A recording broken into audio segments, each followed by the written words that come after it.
삼성전자 부회장 등의 국정농단 사건에 대해 대법원 선고가 나왔습니다. 일단 취재기자 연결해서 판결 내용부터 짚어보겠습니다. 정윤형 기자. 네, 정윤영입니다. 네, 재판 결과 정리해 주시죠. 네, 대법원 전원합의체는 이 부회장에 대해 징역 2년 6월에 집행유예 4년을 선고한 원심을 파기하고 사건을 서울고등법원으로 돌려보냈습니다. 대법원은 삼성이 최순실 씨의 딸 정유라 씨에게 제공한 말 3마리를 뇌물로 인정했습니다. 또 이 부회장이 경영권 승계를 위해 박근혜 전 대통령에게 부정한 청탁을 했다고 판단했고, 이에 대한 대가로 제공한 영재센터 지원금 16억 원을 뇌물로 받습니다. 자, 결국 뇌물이 늘었다는 건데 이재용 부회장 실형 가능성이 높아졌다고 봐도 되는 겁니까? 네, 오늘 대법원이 인정한 이 부회장의 뇌물 공여액은 2심 때보다 50억 원 늘어난 86억 원이 됐습니다. 이 부회장이 제공한 뇌물은 삼성의 법인 돈을 이용한 것이라 횡령으로 이어지는데요.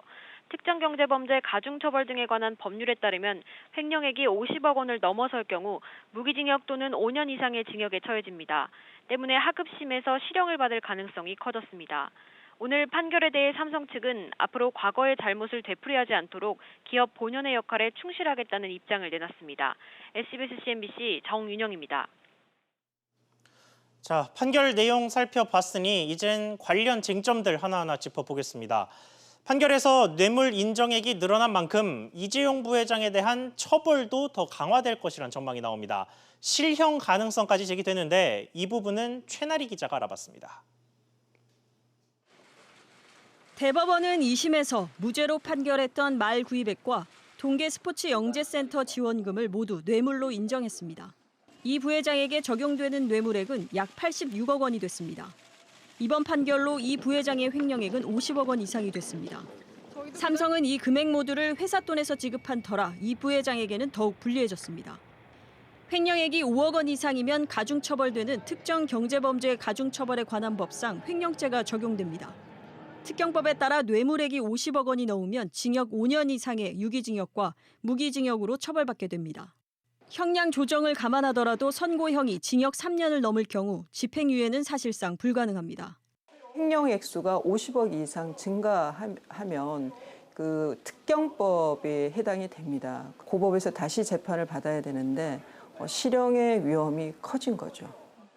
반면 이 부회장 측은 파기환송심에서 뇌물 공여 당시 정상 참작 사유가 있었다는 취지로 형 감면을 꾀할 것으로 보입니다. SBS CNBC 최나리입니다. 자, 이번엔 판결 내용에 대해 한 걸음 더 들어가 보겠습니다. 재판부가 2심 결과를 뒤집고 말 3마리 구입비를 뇌물로 인정한 이유는 뭘까요? 또 영재센터 지원에 대한 무죄 판결이 3심에서는 유죄로 뒤집힌 이유는 또 뭘까요? 안지혜 기자가 분석했습니다. 대법원 전원합의체는 삼성이 최순실 씨와 딸 정유라 씨에게 건넨 말 3필이 뇌물이라고 판단했습니다. 근거는 말의 실질적인 점유와 처분권. 대법은 삼성과 최순실 씨 간에 말의 실질적인 사용 처분권이 최 씨에 있다는 데 의견 통일이 있었다고 봤습니다. 뇌물수수죄에서 말하는 수수는 물건의 법률상 소유권까지 취득하여야 하는 것은 아니고 실질적인 사용 처분권을 취득하면 그 물건에 대한 실질적인 사용 처분 권한을 갖게 되어 그 물건 자체를 뇌물로 받은 것으로 보아야 합니다. 또 원심과는 달리 삼성의 영재센터 지원 역시 유죄로 확정했습니다. 이재용 부회장이 순탄한 경영권 승계를 위해서 대가성으로 제공했다고 본 겁니다. 이번 판결로 이 부회장의 횡령액은 원심보다 50억 원 넘게 늘었습니다. 말 3필의 가격 34억 원과 영재센터 지원금 16억 원을 추가로 인정한 금액입니다. 국내 특정경제범죄 가중처벌법에 따르면 횡령액이 50억 원 미만일 때만 집행유예가 가능한 상황. 이제 공은 다시 2심 재판부로 넘어갔습니다. SBS CNBC 안지혜입니다. 이번 대법원 판결에서 또 하나 주목되는 부분은 경영권 승계 청탁을 인정한 부분입니다. 법원의 판단 근거와 파장, 취재기자 연결해서 짚어보겠습니다. 정지환 기자. 네, 정주환입니다. 네, 대법원이 경영권 승계를 어떻게 본 겁니까? 네, 대법원은 2심 판결과 달리 당시 삼성의 경영권 승계라는 현안이 있다고 봤습니다. 대법원은 청탁의 대상이나 내용이 구체적이지 않아도 대가 관계를 인정할 수 있을 정도로 특정되면 충분하다고 설명했습니다. 승계 작업이 명확하게 정의되지 않아 청탁이 아니라고 한 2심 판결을 뒤집은 겁니다. 이에 따라 대법원은 삼성의 영재센터 지원금이 경영권 승계를 위한 대가라고 인정한 겁니다. 그런 이유 때문에 뇌물 액수도 늘어났다고 봐야 하는 겁니까? 네, 2심에서는 이재용 부회장이 영재센터에 지원한 16억 원은 대가성이 없다며 뇌물이 아니라고 판단했습니다. 하지만 대법원 판결에서 경영권 승계가 당시의 현안임을 인정하며 이 부분에서도 다른 판단이 나왔습니다. 이 부회장이 승계 작업을 염두에 두고 영재센터에 지원을 했고 박근혜 전 대통령과 이 부회장 사이에 대가 관계가 있다고 판단한 겁니다. 삼성이 영재센터에 지원한 16억 원이 뇌물로 추가 인정됐습니다. 경영권 승계 청탁이 인정되면서 그 파장은 삼성바이오의 군식회계 수사와 재판에도 직간접적으로 영향을 미칠 것으로 전망됩니다. SBS CNBC 정주환입니다. 긴장감 속에서 오늘 선고를 지켜봤던 삼성그룹은 내후외환의 상황에 맞닥뜨리게 됐습니다. 삼성과 재계의 반응 취재기자와 종합적으로 짚어보겠습니다. 윤지혜 기자 나왔습니다. 자, 윤 기자. 네. 대법원 판결이 난 거의 직후에 삼성전자가 바로 입장문을 냈어요. 네, 맞습니다. 삼성전자는 판결이 나온 지 10분도 안 돼서 공식 입장을 내놨는데요. 삼성 측이 시나리오별로 미리 준비를 해놓은 것으로 보입니다.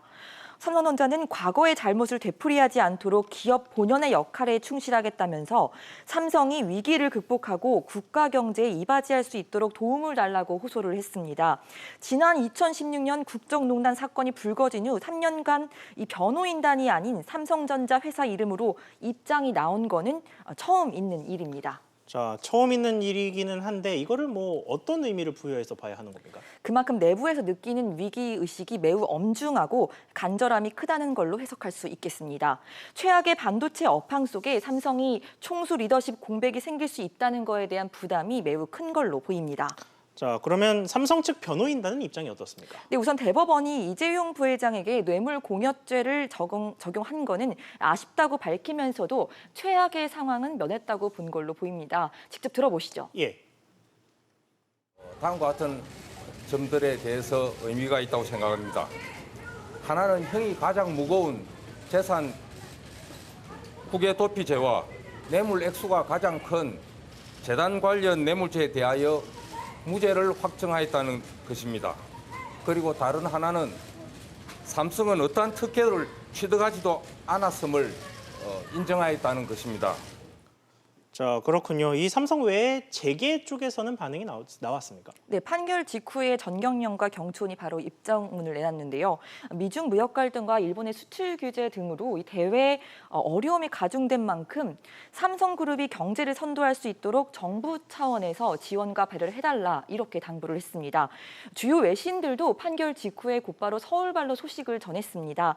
프랑스 AFP 통신과 중국 신화통신 등은 2심 결과가 주목된다면서 더 엄중한 처벌을 마주할 가능성이 크다 이렇게 보도를 했고요. 로이터 통신은 이번 판결로 이 부회장이 그룹 주요 주력인 삼성전자를 이끌어 나가는데 리더십을 발휘할 수 있는가, 집중할 수 있을지에 대해서 의구심이 된다 이런 우려를 표했습니다. 그렇군요. 윤 기자 잘 들었습니다. 자, 그럼 이번에는 삼성이 앞으로 어떤 길을 걸어갈지 전망을 좀 해보겠습니다. 그리고 특히 검찰 수사를 받고 있는 삼성 바이오로직스 분식회계 의혹 사건에도 이번 판결이 영향을 미칠 텐데 이 부분도 함께 짚어보겠습니다. 오수영 기자 나와 있습니다. 자, 오 기자. 네. 삼성의 향후 진로는 그러면 어떻게 된다고 봐야 되는 겁니까? 네, 한마디로 한 치 앞도 내다보기 어려운 상황입니다. 대내외적 불확실성이 첩첩이 쌓여있기 때문인데요. 반도체 업황 개선이 안 되고 있는 데다가 3년간 끌어왔던 재판이 파기환송되면서 다시 원점으로 돌아온 셈이 됐습니다. 이 부회장은 지난 2017년 1심에서 징역 5년 실형을 선고받고 법정 구속됐던 뒤에 지난해 2월 집행유예 선고를 받고 풀려나서 경영에 복귀를 했었는데요. 이 부회장 부재 기간 동안 삼성그룹은 연말 인사는 물론 투자도 멈춰 있었습니다. 자, 어쨌든 이제 그 총수 부재 가능성이 다시 커진 상황이라고 봐야 하는 건데 지금 삼성의 주요 현안도 한번 좀 짚어보죠. 네, 이재용 부회장이 지난 4월에 직접 발표했던 2030년까지 시스템 반도체 글로벌 1위 달성 목표를 달성하는 데에 차질이 생길 수 있습니다. 달성 과정에서 대규모 M&A를 배제할 수 없다는 게 업계의 전망이었는데요. 대형 M&A는 전문 경영인이 아니라 총수가 직접 책임지고 결정해야 할 영역입니다. 그룹 컨트롤 타워였던 미래전략실이 해체된 이후에 비슷한 역할을 해왔던 삼성전자 사업지원 TF도 현재 사실상 제 기능을 하지 못하고 있습니다. 검찰의 삼성바이오로직스 분식 회계 의혹의 수사 대상이기 때문입니다. 네, 방금 오 기자가 이야기한 그 삼성바이오로직스 분식회계에 대한 수사, 지금 한창 검찰 수사가 진행 중인데 오늘 결과가 어떤 영향을 좀 줄까요? 네, 이 부회장의 승계 작업 때문에 삼성바이오로직스의 분식 회계가 이루어졌다는 검찰 주장에 힘이 실리게 될 전망입니다. 같이 들어보시죠. 예. 대법원은 그 삼성 이재용 부회장의 경영권 승계 작업이라는 것들은 최소한의 비용을 들여서 삼성 그룹의 경영권에 있던 지배를 확보하기 위한 작업이다, 이렇게 인정을 했고요. 삼성 바이오로직스도 그런 경영권 승계 작업의 일환으로 이루어진 것이기 때문에 수사에 좀 더 탄력을 받게 되지 않을까 생각합니다. 네, 대법원이 오늘 승계 작업을 인정하지 않았더라면 검찰로서는 향후 재판에서 따로 입증을 해야 되는 상황이었는데요. 오늘 판결로 삼성바이오로직스의 분식 회계 의혹을 수사하고 있는 서울중앙지검은 재판 과정에서 상당한 부담을 덜 수 있게 됐습니다. 그렇군요. 오 기자 잘 들었습니다. 다음은 내년도 예산안 소식으로 이어가겠습니다. 정부가 내년 예산으로 사상 첫 500조 원을 넘는 이른바 슈퍼 예산안을 확정했습니다. 재정을 공격적으로 늘려서 적극적으로 경기 방어를 해야 한다는 게 정부의 설명입니다. 분야별로 보면 역시 복지 예산이 대폭 늘었고 국민 생활 환경이나 서민 관련 예산도 큰 폭의 증가세를 보였습니다. 먼저 정인아 기자가 예산안의 주요 내용들 정리했습니다. 내년도 나라 예산은 한 해 전보다 9.3% 늘어난 513조 5천억 원으로 편성됐습니다. 2020년 예산안은 경제 활력 회복에 대한 정부의 강한 의지를 담아 최대한의 확장적 기조로 편성하였습니다. 내년 예산 가운데 복지와 일자리 분야 예산을 180조 원 넘게 편성해 역대 최대 규모였습니다. 구직급여와 노인 일자리 지원 등 일자리 관련 예산에 25조 8천억 원이 투입됩니다. 아울러 기초연금을 월 30만 원으로 인상하기 위해 13조 2천억 원의 예산을 편성했습니다. 일본 경제보복에 대응하기 위해 소재와 부품 국산화를 지원하고 신산업을 육성하는 연구개발 예산도 7조 원 가까이 편성하는 등 대폭 증액했습니다. 미세먼지 관련 예산은 올해보다 2배로 늘렸고 교통 상수도 등 기반 시설에 AI 기술을 접목하는 등 스마트 인프라 투자에도 처음으로 1조 원이 넘는 예산이 편성됐습니다. SBS CNBC 정인아입니다. 확장적 재정을 통해서 경기를 방어하겠다는 것, 정부의 의지는 확고해 보입니다. 하지만 일부 예산은 선심성 예산이라는 지적과 함께 재정 관리 차원에서 정부가 너무 낙관적인 것 아니냐는 우려의 목소리도 있습니다. 취재기자와 하나하나 짚어보겠습니다. 이한승 기자 나왔습니다. 자, 이 기자. 네. 이번 예산안을 보면 정부가 내년은 확실히 좀 써야 할 때다, 뭐 이런 판단을 좀 한 것 같습니다. 그렇죠. 뭐 당장 굶게 생겼는데 돈만 쌓아놔서 뭐 하겠냐라는 이제 생각이 깔린 건데요. 재정 건전성이 다소 나빠지더라도 이 재정 투입을 늘려서 경기 방어에 좀 집중을 해야 한다는 게 정부가 강조하는 부분입니다. 예. 이와 관련해서 문 대통령도 이 국가 채무 비율을 언급하면서 OECD, 그러니까 경제협력개발기구에 있는 다른 나라들보다 우리가 국가 채무 비율이 양호하기 때문에 재정을 확장할 수 있는 충분한 여력이 있다, 이런 점을 강조하기도 했습니다. 자, 그러니까 기초 체력이 좋으니까 뭐 당장 몇 년간의 약간의 적자는 괜찮다, 뭐 이런 식의 반응으로 해석이 되는데 네. 여기에 대한 반대 의견은 없습니까?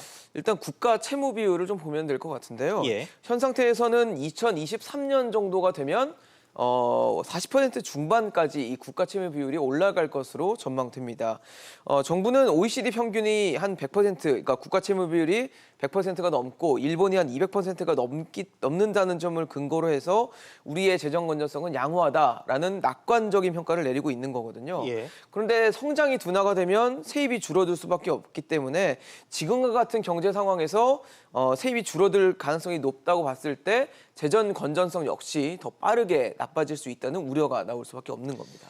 그렇군요. 여기에 경제 활력을 위한 뭐 예산이라고 하기는 합니다만 뭐 일부는 선심성 예산이 좀 끼어 있다 뭐 이런 얘기도 있던데요. 그렇죠. 공교롭다고 표현을 하는 게 맞는지 모르겠지만 내년에 총선이 예정돼 있지 않습니까? 예. 그런 상황에서 소상공인, 또 노인, 또 지역 표심을 좀 겨냥했다는 의구심이 들 만한 예산들이 몇 가지가 있는데요.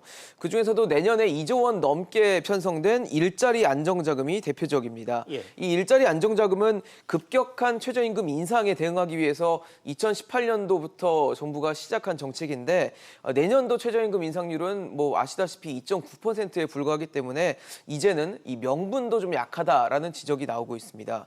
그리고 또 축소를 시사했던 직접 일자리 예산을 올해보다 20% 정도 늘렸는데 지금 보시는 것처럼 일자리 예산이 늘어난 정도의 폭에서 전체 75%, 76% 정도가 이 노인 일자리거든요. 그래서 단기 일자리 논란이 또 고개를 들고 있습니다. 예. 여기에 또 대규모 통보공사는 없을 것이다라고 했던 이 과거의 정책 방향을 뒤집고 올해 이어서 내년에도 이 전체 사회간접자본 SOC 예산을 늘렸다는 점도 선심성 예산 논란을 불러오는 요인이 되고 있습니다.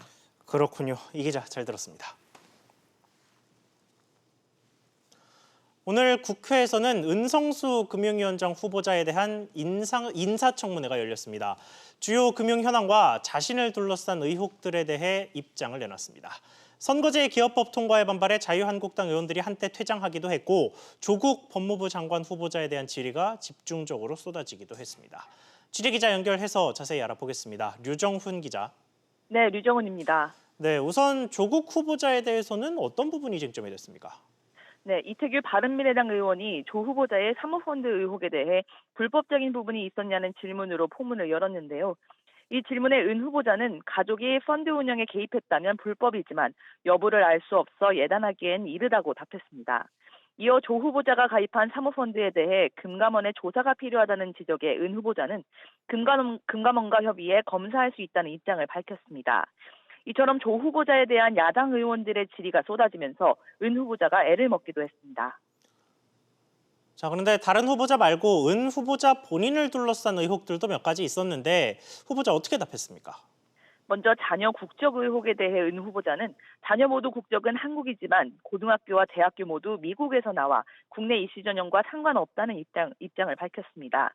공무원 특별 분양으로 받은 세종시 아파트에 실거주하지 않고 재산 증식에 활용했다는 의혹에 대해서는 은 후보자는 미국으로 가족이 모두 이동했고 그 이후에도 서울에서 근무해 세종 거주가 어려웠다면서 세입자의 사정을 고려하면서 처신하겠다고 말했습니다. 그 외 금융 현안에 대한 입장도 밝혔다고요? 네, 은 후보자는 금융감독기구 통합에 대한 질의에 현실적으로 어렵다고 답했는데요. 통합하려면 금감원 직원들을 공무원으로 전환해야 하는데 엄청난 소요가 생긴다며 대화를 통한 협력이 현실적인 방안이라고 설명했습니다. 아시아나항공 매각을 두고는 통매각 원칙을 밝혔는데요. 금호그룹에서 통매각을 시도해보고 여의치 않거나 시장 반응이 냉랭하면 주관사와 상의할 것이라고 말했습니다. 최근 논란이 된 DLS와 DLF에 대한 언급도 나왔는데요. 은 후보자는 DLF 상품을 중수익 고위험 상품으로 규정하면서 제도적 허점이 있었는지 살펴보겠다고 답했습니다. SBS CNBC 류정훈입니다. 먼지가 쌓이고 악취가 난다는 민원이 끊이지 않았던 LG전자의 의류 건조기에 실제로 문제가 있는 것으로 확인됐습니다. LG전자는 판매된 제품 전량을 무상 수리해 주기로 했습니다. 강산 기자의 보도입니다. 지난 2016년부터 판매된 LG전자의 트론 건조기입니다. 그동안 청와대 국민청원 게시판과 각종 SNS상에서 악취와 먼지낌 현상 등 민원이 빗발쳤습니다. 2달 전부터 블로그에 이제 댓글이 올라오기 시작을 하면서 먼지가 많이 낀다라고 얘기가 나왔었어요. 결국 한국소비자원이 지난달 23일부터 현장 점검을 진행했고 콘덴서 자동 세척 기능이 미흡해 먼지가 쌓이고 악취도 발생하는 것이 확인됐습니다. 자동 세척이 되려면 제품 바닥에 최소 1.6리터의 응축수가 모여야 하는데 소량을 건조하거나 건조 이외의 기능을 사용하면 응축수가 발생하지 않아 세척이 안 된 겁니다. 사용된 응축수도 제대로 배출되지 않아 악취의 원인이 된 곰팡이가 발생했고 외부 먼지 유입 차단도 엉성했습니다. 필터에 그 실링 처리가 되어 있지 않아서 건조기 본체와 그 필터 뭉치가 만나는 그 틈새로 먼지가 유입되는 그런 원인이 응축수가 안 생기기 때문에 세척 과정이 없이 건조 과정이 끝나기 때문에 콘덴서가 세척이 안 되는 그런 문제점이 발견이 되었습니다. LG전자는 다음 주부터 판매된 건조기 145만 대를 전량 무상 수리하겠다고 밝혔습니다. SBS CNBC 강산입니다. 상가나 오피스텔 등 수익형 부동산 광고 10건 중 1건은 보장하겠다는 수익률이 어떻게 산정됐는지 또 얼마 동안 보장하는지 등을 제대로 표시하지 않고 있는 것으로 나타났습니다. 광고 의무사항 위반입니다. 취재기자 연결해서 자세한 내용 알아보겠습니다. 김성훈 기자. 네, 김성훈입니다. 네, 단속이 좀 이루어진 모양인데 결과가 어떻게 나왔습니까? 네, 공정거래위원회와 소비자원이 일간지 5곳과 온라인 포털 2곳에 게재된 수익형 부동산 광고 2,700여 건에 대한 실태조사를 했는데요. 전체의 10%가량인 286건이 광고 표시 규정을 지키지 않은 것으로 드러났습니다. 온라인 광고가 271건, 지명 광고가 15건이었는데요. 해당 광고들은 소비자 구매 결정 시 중요 정보인 수익률 계산법이나 수익 보장 기간과 방법 등을 명시하지 않았습니다. 앞서 공정위는 지난해 7월 이 같은 정보를 의무적으로 밝히도록 관련 고시를 개정했습니다. 공정위는 규정을 위반한 83개 사업자 중 소재가 파악되는 57개 사업자에게 자율 시정을 권고했고 모두 240여 건의 광고가 수정됐다고 밝혔습니다. 그래도 문제되는 광고들이 여전히 있을 텐데 피해를 입지 않으려면 어떻게 해야 합니까? 네, 광고에 장기 확정 수익률 보장이라는 표현과 함께 수익률이 표시된 경우 구체적인 계산법이 함께 제시됐는지 반드시 확인해야 합니다. 수익률 보장 기간과 방법 등도 꼼꼼히 살펴야 합니다. 또 광고 내용과 다른 계약으로 피해를 입지 않으려면 임대 수익 보장 확약서 등 관련 서류도 받아둬야 합니다. SBS CNBC 김성훈입니다.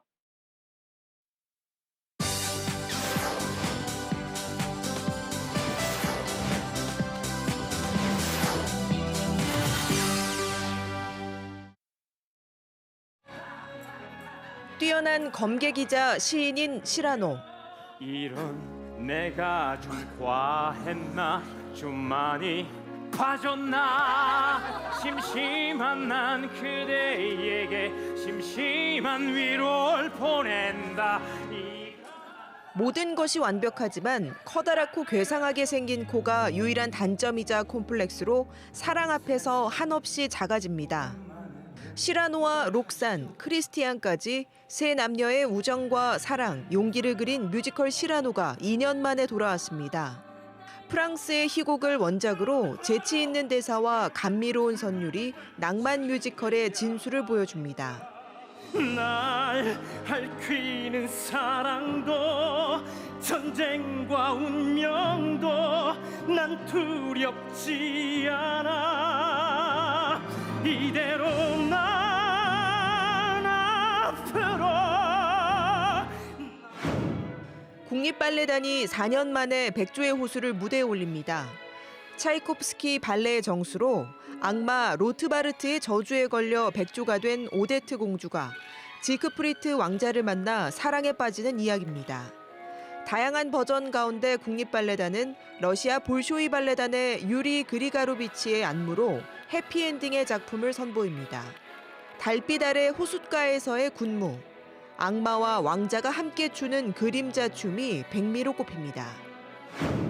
비쩍 마른 남자가 보잘것없는 달걀 프라이 하나를 스테이크처럼 먹고 있습니다. 전쟁의 궁핍함을 공허하면서도 차갑게 그려낸 베르나르 위페의 초기작입니다. 20세기 프랑스의 마지막 구상회화 작가인 베르나르 위페의 20주기 회고전이 열렸습니다. 추상회화를 지향했던 1970, 80년대 혹평과 비난에도 굴하지 않고 독창적인 작품 세계를 보여준 작가입니다. 국내 첫 단독 전시회에서는 혼돈의 시대를 절제된 색감과 검고 굵은 직선으로 그려낸 베르나르 비페의 작품 90여 점을 만나볼 수 있습니다. SBS CNBC 윤선영입니다.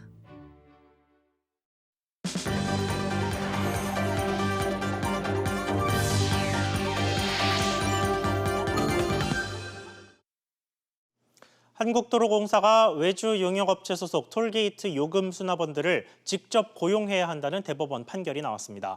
대법원은 수납원 368명이 도로공사를 상대로 낸 근로자 지위 확인 소송에서 요금 수납원들의 손을 들어준 2심 판결을 확정했습니다. 소송을 제기한 수납원들은 업무 규정이나 지침 등을 도로공사에게 직접 받았기 때문에 근무 2년이 지나면 도로공사가 자신들을 직접 고용해야 한다고 주장해왔습니다. 지난 6월 임시 일용직 임금 증가율이 상용직의 2배 수준인 것으로 조사됐습니다. 고용노동부에 따르면 지난 6월 임시 일용근로자 월급은 152만 7천 원으로 1년 전보다 6.1% 증가해 3.1% 증가로 353만 1천 원을 기록한 상용근로자 월급 증가율을 상회했습니다.